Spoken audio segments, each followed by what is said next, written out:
I agree with Richard that he and I agree about a great deal. And I think that's wonderful. Why do we agree about a great deal? Because we're both radicals. And radical people do see a lot of evil in our current society, even though I think Richard basically wants to march in the wrong direction. And tonight, I've been a little bit troubled that he oftentimes abandons his own book, written 7 years ago, and occasionally lapses into defending the old-style socialisms and into falling back into the mode of saying, well, socialism, a lot of things, let's just do it, and again, ignoring the fact that we need to focus, I guess, again, on the old socialisms. Well, take a controlled experiment. Society, the world, and history gives us very few. East Germany versus West Germany. West Germany, mainly capitalist. East Germany, socialist.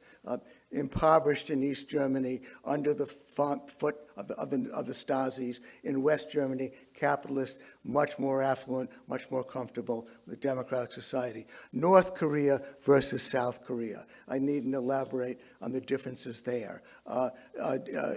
Taiwan and Hong Kong versus most of China until China began to go capitalist. So we have the record staring us in the face of the awful failures of these societies. So we want to say goodbye to all that.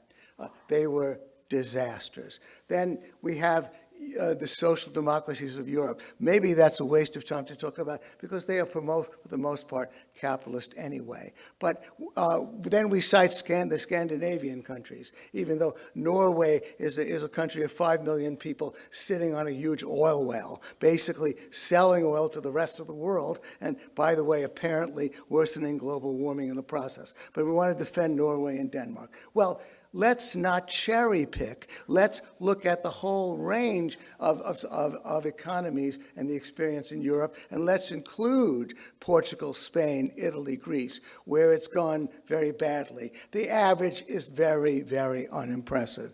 They used to talk about Eurosclerosis, very troubled economies by and large. So we want to say goodbye to all that. So now, again, I want to take Richard literally and talk about his work as self-directed enterprises. Well, I imagine when you hear him saying employees becoming their own bosses, well, there are millions of people who are their own bosses.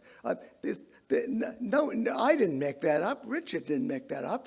Form a co-op, a family-run business. All of those things are possible under socialism. And the problem that Richard faces is that by and large, it hasn't caught on. Maybe it has hope. So now Richard is resorting to cheering on out of desperation, out of, unfortunately, not taking seriously the fact that you want to work. There are people, by the way, who still are fostering worker democracy. I met a lot of those people. They want to start these firms. They want to run it that way. They think it's better. People are happier doing it. Wonderful, let's do it. So now Richard is championing the plan of Jeremy Corbyn, where the government is going to start lending money on advantageous terms to companies that want to go worker self-directed enterprise. How advantageous is that going to be? Jeremy Corbyn, a very ambitious politician, who, by the way, is on record as admiring a lot of hard-fisted strong men like Hugo Chavez and his successor Nicolas Maduro.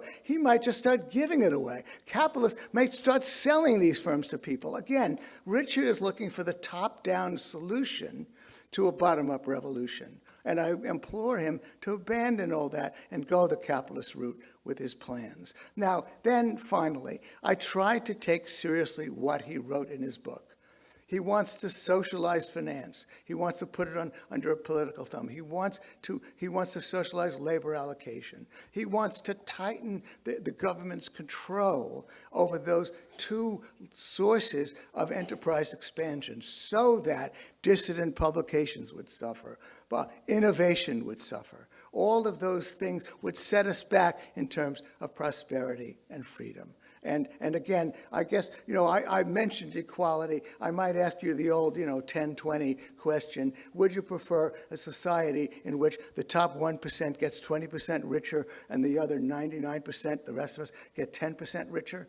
Or would you prefer, that's more inequality, or would you prefer a society in which the top 20% get poorer and the bottom, the top 20% get poorer and the 99% get 10% poorer? We all get poorer, but then since the top 1% is getting 20% poorer, that narrows equality. Well, we want actually, because extremes touch, and Richard and I believe in individual rights, I want people to make their own choices about how they live their lives, the professions they lead, where they want to work, and what they do. And capitalism offers that potential. But it can indeed evolve. We do need to free up the housing markets, which are under the thumb of the crony capitalists. We do indeed, and that is hurting poor people, preventing them from moving to high-wage cities like New York and Los Angeles and San Francisco. We need to free up the guild systems that make it hard for poor people to get other kinds of jobs, the licensing system that protects people, that prevents poor people from moving into better jobs. There are a whole lot of radical things we need to do to change our economy, but we need to keep the fundamental freedoms under capitalism.